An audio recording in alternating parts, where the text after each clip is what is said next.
Okay, welcome back to Feed the Beast, a multiplayer server. And today this episode's just going to be a quick little tutorial kind of thing on the Red Power 2 frame quarry, or tunnel bore, whatever direction you want to do it. And right now I'm lacking tin on this server, so what I'm going to do is tunnel this way till the double chest gets full. Now, I'm going to do a 5 by 5, I think. And you can do it. It is possible to do 3 by 3, 4 by 4, and so on and so forth. Apparently, it's possible to do a 1 by 1 somehow. I don't know. First thing is first. You need block breakers.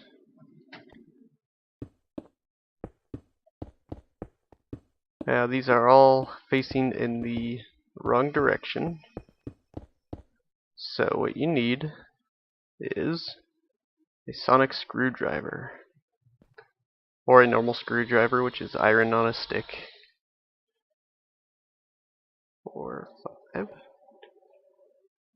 But flip them around till they point that way.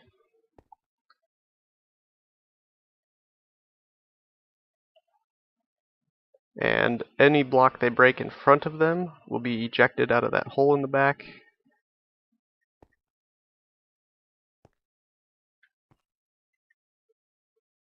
Oops. And every time you use it, it loses a little bit of power, not much. Now, the most important piece of this is this one here. Doesn't matter what you make it out of. What you want are hollow marble, or not marble, but any kind of hollow cover. I'm gonna need it here.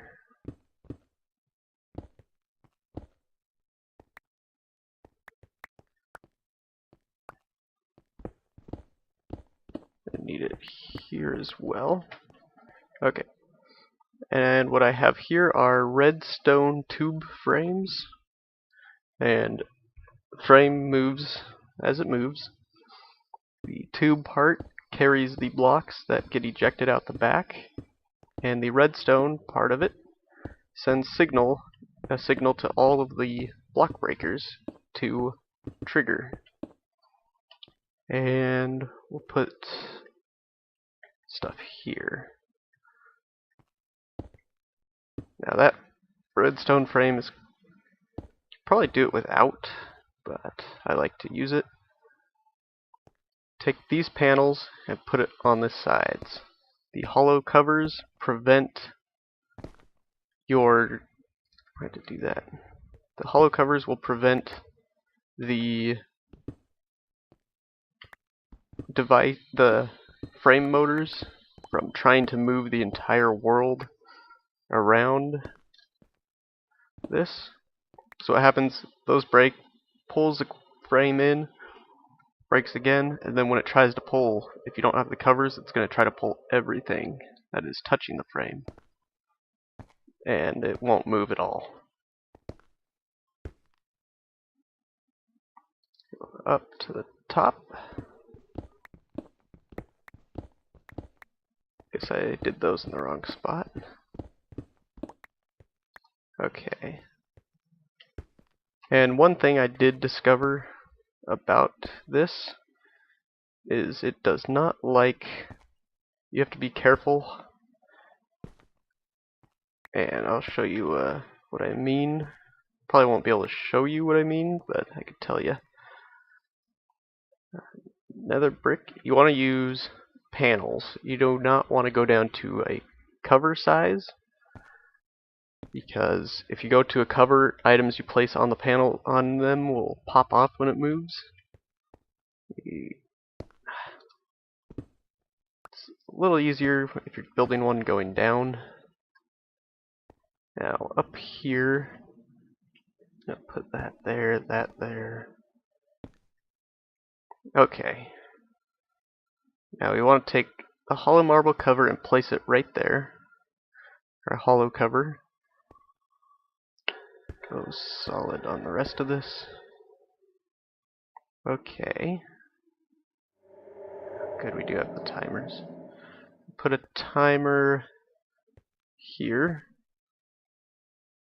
And don't need those. Lever, stop you from moving. Lever here. I'm going to set down these chests really quick. Here and here. Good. A timer there. I'm going to stop you from moving. Did that? All those pop the block in front of them off because they got the signal. Automatically put it in the chest. Now you need frame motors. One here. And it's wanting to move the frame down. Sonic screwdriver. Bam. You want it facing this way, exactly like that. Then you take this frame motor, go this kind of an angle, I guess. That sounds right. Pop it there.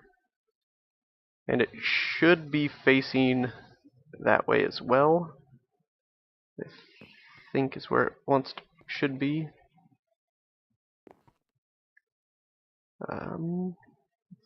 Hope that's the right angle. I don't want to pop that off because I want that cover there. Because we have another signal here. This is the signal that controls the rock breakers. Put battery there. Put red alloy wire followed with a marble or just a jacketed wire. That way the signal from this wire here triggers into this, which goes into the other stuff. You need the red alloy wire.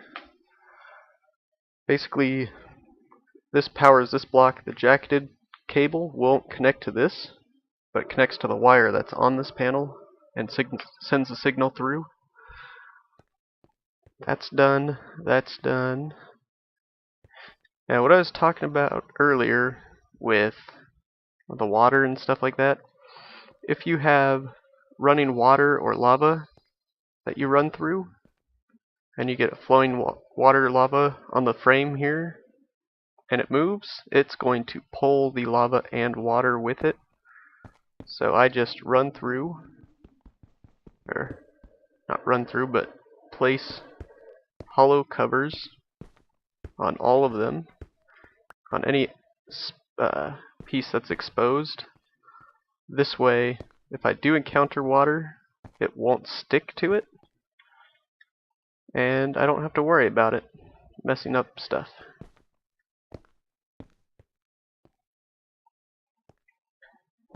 And on one tunnel I had built earlier, I messed up or something.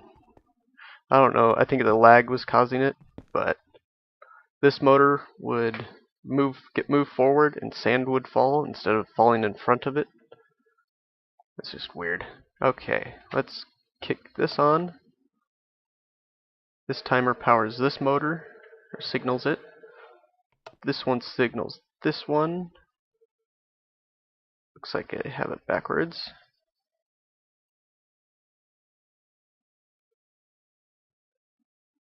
One more. There it goes. Now it's going the right way. As you can see, just keeps moving. That one signals all those to break.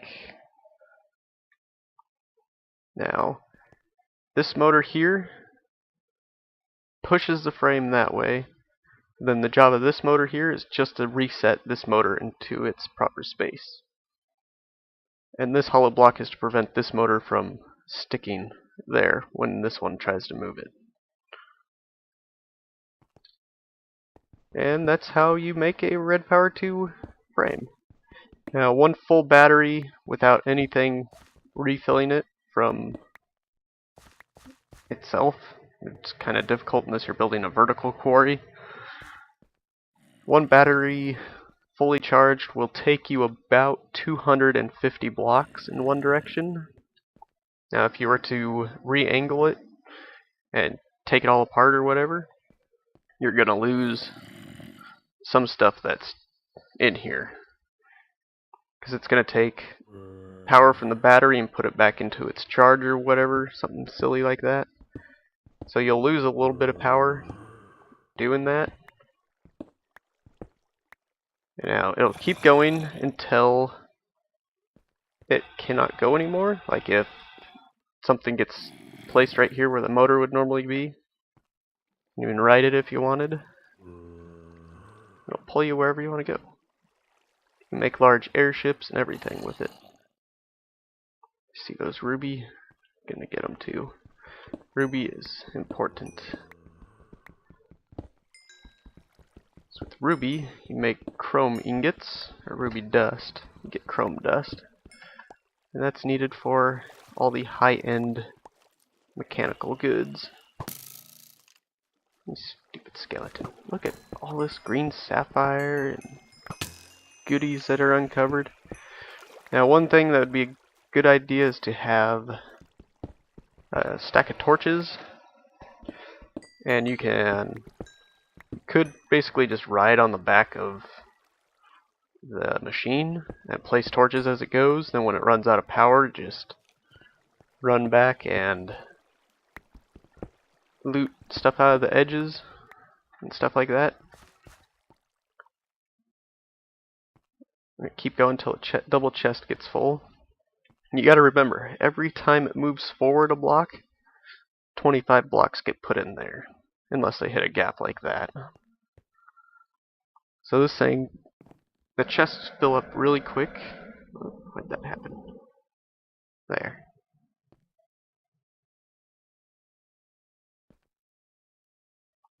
Some people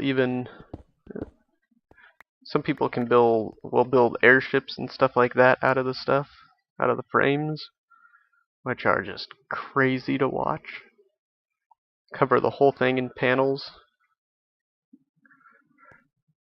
and it's just insane.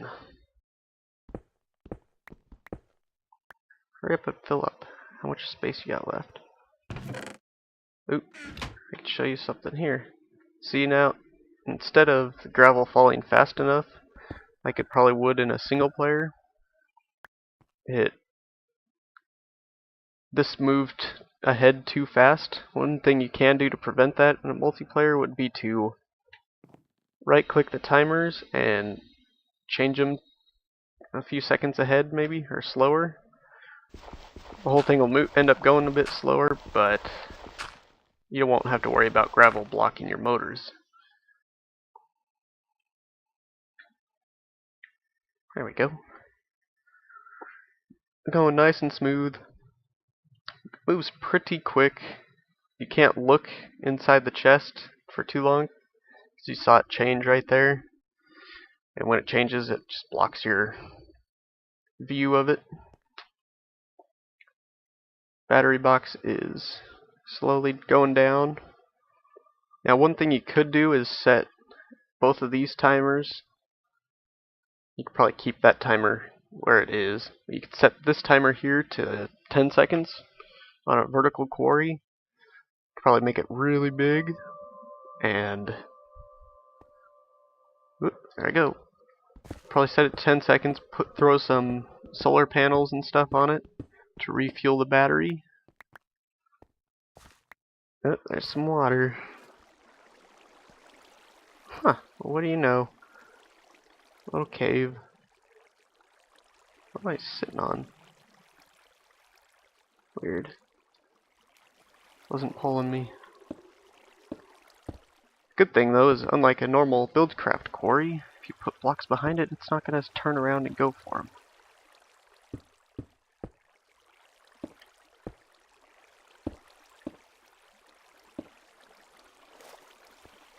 Almost had it. And it looks like the chest is now full. Grab some of this stuff really quick. And one thing I have been doing since I haven't needed cobblestone is just tossing cobblestone out. Chest is full. Some alumina, that stuff I need. Bauxite. And there's what I needed, is tin. I think I skipped tin all over the place. And so I like to walk with it, make sure if it hits water I can clean it up right away. Now if water came from this side and touched this frame, it would pull it with it. And this stuff does not handle, it's not very creeper proof. It blows up really easy.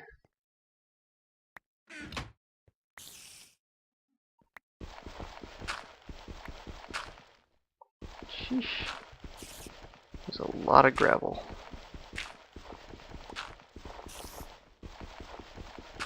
Sometimes I've had it go proper, where there's no lag and it is able to let the gravel fall down and then mine it out.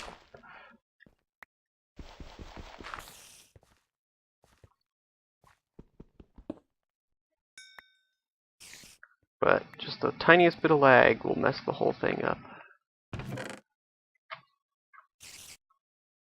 Oh, that's cinnabar ore, I don't need that.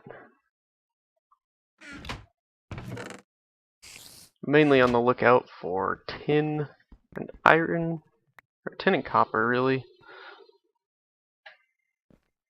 That is my tutorial for this. Then whenever you need to move it or replace the battery, come on this way. Dang it. Thought I would have made it in time. To grab this really quick. That creeper blew up right around here. Still managed to take out one red tube frame and a couple covers. And that is enough to halt operations until it is repaired. Or I can just trim it down to a 3x3 and let it go. I will leave it at that. And if you just leave these on like this, it's going to drain the power out of the battery. So what I do is just flip those off. It's good to go. This has been my Red Power 2 quarry / tunnel bore tutorial. In case you were wondering how it went, or if you saw Direwolf 20's video on it and didn't understand why it wasn't moving proper, it's because of these hollow cover panels. Extremely important when building one of these. Been Oceandrinker, signing out. Everyone have a good day. Peace.